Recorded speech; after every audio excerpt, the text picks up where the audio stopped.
دیکھیں بات یہ ہے کہ یہ 8-10 لوگ جو ہیں نا جو جن کا ایجنڈا ہوتا ہے، جن سے ویسے ہی جن کی منافقت ایک کے بعد ایک کر کے بے نقاب ہو چکی ہے اور لوگ ان کے چہرے اچھی طرح جانتے ہیں، بدقسمتی سے انہی کو پورا میڈیا قرار دے دیا جاتا ہے. ورنہ یہ 8-10 لوگوں کے علاوہ رپورٹرز ہیں یا چینلز میں کام کرنے والے باقی لوگ ہیں، وہ تو سنسیریٹی کے ساتھ اپنا کام کر رہے ہوتے ہیں. جہاں تک ان 8-10 لوگوں کی بات ہے جنہوں نے لمبی لمبی زبانیں نکال کے اور ان کے اوپر چڑھ دوڑے طارق جمیل صاحب کے اوپر، تو وہ آصف محمود صاحب ہیں، انہوں نے بڑا اچھا لکھا ہوا تھا کہ یہ جو گز بھر زبانیں ہیں نا تمہاری، جو لوگ بکواس کر رہے ہیں طارق جمیل صاحب پہ، اس گز بھر زبان کے 2 انچ نیچے تمہارے گریبان ہیں. اپنے گریبان میں جھانک کے دیکھ لو کہ میڈیا یعنی تم لوگ سچ بولتے ہو یا جھوٹ بولتے ہو. پھر مجھے حیرت اس بات پہ ہوتی ہے ڈاکٹر صاحبہ کہ میں نے دیکھا کہ 3-4 چینلز نے طارق جمیل صاحب کو کاؤنٹر کرنے کے لیے کس کو بٹھایا ہوا تھا؟ مولانا طاہر اشرفی کو. اب اگر طاہر اشرفی صاحب یہ درست کہہ رہے ہیں کہ میڈیا سچ بولتا ہے، تو پھر یہ وہی میڈیا ہے جس نے طاہر اشرفی صاحب کے بارے میں کہا کہ وہ شراب کے نشے میں دودھ پکڑے گئے، الٹیاں کر رہے تھے اور ان کے کپڑے خراب ہو چکے تھے. میڈیا اسی طاہر اشرفی کے بارے میں کہہ چکا ہے کہ وہ منی لانڈرنگ کرتے تھے، وہ دہشت گردوں کے ساتھی ہیں. اگر میڈیا سچا ہے تو پھر طاہر اشرفی صاحب کے اوپر وہ جو میڈیا نے خبر دی تھی کہ وہ شرابی ہیں، شراب کے نشے کے دھت میں پکڑے گئے، الٹیاں کر رہے تھے، وہ بات ٹھیک ہے. اور اگر میڈیا جھوٹا ہے تو پھر طاہر اشرفی جھوٹا ہے کہ جو طارق جمیل صاحب کو غلط کہہ رہا ہے. مسئلہ یہ ہے کہ اب آپ اندازہ لگائیں کہ ہمارے کچھ اینکرز کو طارق جمیل صاحب کو کاؤنٹر کرنے کے لیے طاہر اشرفی کی ضرورت پڑ گئی. آپ انحطاط اور زوال دیکھیے اور بدقسمتی دیکھیے. اور یہ سب سے زیادہ تکلیف ہوئی حامد میر صاحب کو. ظاہر ہے سچ کڑوا ہوتا ہے، ان کو سب سے زیادہ تکلیف ہوئی. میں ان کی ابھی ظاہر ہے یہ پورا پروگرام بھی کم پڑ جائے گا. 25 سے 30 آپ کو فنگر ٹپس کے اوپر خبریں ان کی میں آپ کو گنوا سکتا ہوں جو جھوٹی خبریں ہیں. اتنے جھوٹ وہ بولتے ہیں. سب سے زیادہ جو جھوٹ جن کے سوشل میڈیا پہ لوگوں میں جو سب سے زیادہ اس وقت لوگوں کو پتا ہے کہ انہوں نے یہ جھوٹ بولے ہیں، وہ حامد میر صاحب ہیں. سب سے زیادہ تکلیف ان کو ہو رہی تھی اور وہ کہہ رہے ہیں میں انڈورس کرتا ہوں جی طاہر اشرفی صاحب کو. اچھا صدیق، میں آپ کی بات میں ایک بات ایڈ کرنا چاہوں گی، پھر آپ اپنی گفتگو کو کنٹینیو کیجئے گا. وہ آپ نے کہا کہ سب سے زیادہ تکلیف ان کو ہوئی ہے، تو مجھے تو بالکل یہ لگا، اس طرح وہ ایک جملہ ہوتا ہے نا کہ چور کی داڑھی میں تنکا. اب آگے آپ مکمل کر دیجئے. جی بالکل آپ نے درست کہا، چور کی داڑھی کی تنکا. میرا یہ خیال ہے کہ میں نے جو اپنا پوائنٹ آف ویو دینا تھا وہ دیا ہے. میرا خیال ہے ہمیں اس موقع کا فائدہ اٹھانا چاہیے کہ خلیل الرحمان قمر صاحب ہمارے ساتھ ہیں، تو ان سے زیادہ بات کرنی چاہیے تاکہ لوگ زیادہ ان کو سننا چاہتے ہیں. بالکل ٹھیک ہے، قمر صاحب کی طرف میں آتی ہوں. ٹھیک ہے، بڑی اچھی بات کی آپ نے صدیق، بہت اچھی بات کی. دیکھیں ایسے صحافی بھی ہیں کہ جو بڑوں کو ریگارڈ دینا جانتے ہیں اور آپ عالم دین کا مذاق اڑا رہے، تمسخر کا نشانہ بنا رہے، اور اس کے بعد آپ سمجھ رہے کہ بہت بڑی اچیومنٹ ہو گئی. شرم آنی چاہیے ایسے لوگوں کو. خلیل صاحب آپ کی طرف آنا چاہتی ہوں. اب یہ جو واقعی اینکرز جو معافی کا مطالبہ کر رہے تھے، کیا انہوں نے کبھی زندگی میں جھوٹ نہیں بولا ہوگا؟ کیا انہوں نے زندگی میں کبھی غلطی نہیں کی ہوگی؟ اور ساتھ ہی میں ایڈ کرنا چاہوں گی، آپ نے کہا کہ ان کو معافی شاید نہیں مانگنی چاہیے تھی. مجھے لگتا ہے کہ اس بندے نے معافی مانگ کے اپنا قد بڑھا لیا. پوچھیں کیسے؟ جو ضدی بندہ ہوگا اور وہ غلطی بھی کرے گا، اپنی غلطی بھی نہیں مانے گا، وہ کہے گا میں نے غلط نہیں کیا. لیکن چلے انہوں نے معافی مانگی، جو بھی ان کے ذہن میں تھا، جو بھی سوچ کر مانگی، مجھے لگتا ہے انہوں نے اپنا قد بڑھا لیا. کیا یہ لوگ معافی مانگیں گے جو ان سے سوال پوچھ رہے تھے؟ کبھی معافی مانگیں گے؟ انہوں نے کیا کبھی زندگی میں غلطیاں نہیں کی؟ میرا جو ذاتی خیال ہے ڈاکٹر فضا، میرا جو ذاتی خیال ہے وہ آدمی بڑا اس لیے ہو گیا ہے کہ اس نے شاید ملکی حالات کو سامنے رکھا، ورنہ انہوں نے جو بات کہی تھی کیا اس بات میں کی آپ کہیں نے؟ جھوٹ اور غلطی کہاں تھی؟ بالکل وہ بالکل سچ کہہ رہے تھے. جس قدر جھوٹ بولا جاتا ہے ان چینلز کے اوپر، یہ خدا کی قسم جھوٹ کی کمائی کھاتے ہیں. اور ہم صبح سے لے کر شام تک یہ جو چند نام نہاد لمبی زبان والے اینکرز کا ٹولہ ہے، ان کی جو ہم بدماشیاں دیکھتے ہیں اور جس طرح یہ تھانے داری نظام کو چلا رہے ہیں، مجھے یوں لگتا ہے خدا نہ خواستہ ہم ان کے ہاتھوں یرغمال ہیں اور ہماری روٹی پانی کے ذمہ دار یہ ہیں. خدا کے واسطے ان لوگوں کو بہت جلدی ان کا محاسبہ کرنا ہوگا، ان سے پوچھ تاچھ کرنی ہوگی. ان کے یکا یکی بننے والے اتنے اثاثوں کو کی چھان بین کرنا ہوگی. ہم کہیں بہت بڑی حماقت کر رہے ہیں. شاید اس کی وجہ یہ ہو کہ ہمارے سیاستدانوں میں اتنی خرابیاں ہیں کہ وہ کسی کا محاسبہ کیا کریں گے، کسی کی پوچھ تاچھ کیا کریں گے. انہوں نے خود تو لفافے دے کر پالا ان کو. میں تو سوچتا ہوں کہ میں اور میرا دوست بڑا دبنگ صحافی ہے صدیق جان، میرا دل کرتا ہے کہ میں دعا کروں کہ یا اللہ لفافے لینے والے سب صحافی کتے کی موت مر جائیں. تو میں سوچتا ہوں بچیں گے کتنے. اور پھر شاید ایسی دعا، اگر خدا نخواستہ میں کبھی کسی کو بد دعا نہیں دیتا، ایسی بد دعا قبول ہو گئی تو ہمارے پاس جو باقی تعداد بچے گی ہم ان کا کیا کریں گے؟ یہ میرے ملک کی بچے کے بدقسمتی کتنے؟ ہے آپ کا جملہ کہ بڑا وہ لوگ گہرا ہے، جن کو ہم ایک ستون کی طرح، ایک ستون کا ایک پلیز ہم ایسے اس صحافت کو انہی پچھلے چند سالوں میں ہم نے ہماری ملک کی طاقت کا ایک بہت بڑا ستون سمجھ لیا. خدا کی قسم کھا کے کہتا ہوں یہی وہ حماقت ہے جو ہم نے کر دی. اس حماقت کی بنا پر اگر ایسا کرنا تھا تو صحافیوں کو خدا کے واسطے پہلے ان کا کوئی ٹریننگ پروگرام شروع کرتے، پتہ تو چلتا کہ ان میں سچ بولنے کی طاقت اور گردہ ہے. ارے خدا کے واسطے ان کو تو صرف اس بات پر جج کیا جا سکتا ہے کہ یہ ایک دوسرے چینل کے پروگرام کو اچھا نہیں کہہ سکتے. یہ تو ایک دوسرے چینل کے مالک کے بارے میں اچھی بات نہیں کر سکتے. اور خلیل صاحب ذرا سنیے گا، پھر آپ کا میں کامنٹ چاہوں گی. میں نے سن رکھا تھا، بلکہ مطلب بڑا یہ آپ کو پتہ ہے کہ یہ بڑا آپ سمجھ لیں کہ جی خلیل صاحب یہاں پہ زیادہ تر آپ کو بھی پتہ ہے کہ بات کی جاتی ہے کہ جی عورتوں میں حسد ہوتا ہے، مردوں میں نہیں ہوتا. عورتوں میں زیادہ حسد ہوتی ہے. ویسے اللہ کا شکر ہے میں کسی سے حسد نہیں کرتی. مجھے کوئی خوبصورت خاتون لگتی ہے اس کی تعریف کرتی ہوں، کوئی اچھا کام کرتی اپریشیٹ کرتی ہوں، کیونکہ میں اپنے آپ میں بہت مکمل ہوں، میں اپنے آپ سے بہت خوش ہوں، میں بہت کانفیڈنٹ ہوں، اس لیے میں کسی سے حسد نہیں کرتی. خلیل صاحب ایسے صحافی میں نے دیکھے ہیں جو بہت بڑے صحافی ہیں، وہ عورتوں سے حسد کرتے ہیں. ایسے مردوں کے بارے میں کیا کہیں گے آپ؟ پلیز سنیے ڈاکٹر فضا. میں جب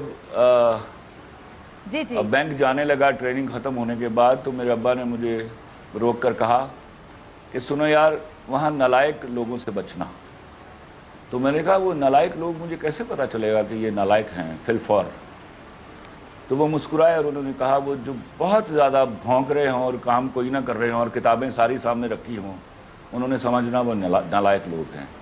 تو یاد رکھیے گا یہ جو آج اتنی جرت آ گئی، پہلے یہ شروع ہوئے سیاستدانوں سے، پھر فوج پر بھونکے، اب حد یہ ہے کہ یہ اتنے بڑے عالم دین پر بھونک رہے ہیں. یہ بدقسمتی اس ملک کی. میں کہتا ہوں خدا کے واسطے اس وقت تو ڈر جاؤ جب کرونا کی شکل میں ایک موت آپ کے سر پر کھڑی ہے. اللہ کے واسطے آپ احادیث پڑھ لو، ہمارے جو بزرگان دین ہیں ان کے بیانات سن لو. وہ ایسے وبائی ماحول میں فرماتے ہیں کہ خدا کے واسطے اللہ سے اپنے گناہوں کی معافیاں مانگو. اور یار ہم سب گنہگار لوگ ہیں. ہم نے آپ کے برابر جھوٹ نہیں بولے ہوئے جو آپ اپنی سچائیوں کے لیے اس طرح میدان میں کودے ہیں. اور میں تو آپ سے سوال کر کے مر جاؤں گا. یہ مجھے تو جواب دینا ہوگا جب تک میں زندہ ہوں کہ ایک آدمی کے لیے آپ یہ کیسے کہنے کے لیے نکلے کہ اس کو رہا کر دو. آپ نے کیا قانون، سب وہ قانون سے بالا تر تھا، اس کے خلاف ایف آئی آر نہیں ہوئی. ایف آئی آر ہو جائے تو کیا آپ کو کورٹ کے سامنے پیش نہیں ہونا؟ آپ خدا کے واسطے آپ کو کوئی شرم نہیں آتی کہ بجائے اس کے کہ آپ یہ بولتے کہ اس آدمی کو انصاف دیا جائے؟ میں بھی کہتا ہوں اس آدمی کو انصاف دیا جائے، اگر وہ بے گناہ ہے تو اس کو چھوڑ دیا جائے. آپ سارے کا سارا ٹولہ ایک انتہائی امیر کبیر آدمی. اچھا خلیل صاحب ویسے میرا تجزیہ ہے کہ انصاف وہ مانگتا ہے جو بڑا کانفیڈنٹ ہوتا ہے کہ میں نے کچھ غلط نہیں کیا. آپ کو خوف نہیں آ رہا؟ حتیٰ کہ جاوید ہاشمی جیسا آدمی وہ بیماری کی اس حالت میں جہاں موت سامنے کھڑی، اللہ تعالیٰ ان کو زندگی دے، وہ بلا خوف وہ بھی ماسک پہن کر اس شخص کی رہائی کے لیے باہر نکل آیا ہے. ٹھیک ہے. ہم معاشی طور پر ایک پاتال میں گری ہوئی قوم ہیں. یار اللہ سے ڈرو خدا کے واسطے.